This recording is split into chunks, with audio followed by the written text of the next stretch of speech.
Hello guys, ayan nga pala. Yung order ko na tuti para sa aking mga alaga, mga Kawasaki HD3. Bali, ano siya, no? Total Energies Hyper Tuti Sports. So, nabili ko siya dito sa Korea sa price na 3,200 kung i-convert sa pera natin. So, yung bala ko ipadala sa papapagay ko sa Pilipinas. Bali, 12 pieces na tig 1 liter. Yan, buksan natin. So, yung may nabili rin ako dati, ano siya, ibang brand naman, yung Korean brand din, yung Kicks naman. So, ayun yung gamit ngayon sa aking mga motor ngayon. Bali, ano naman siya, bali mineral base yung ano niya. Kumbaga mababang klase. Ito kasi ano, FD.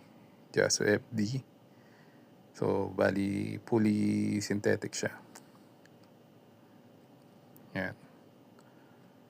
Sa atin wala ang ganito eh. Usually mga ano lang, yung mga Shell, Petro.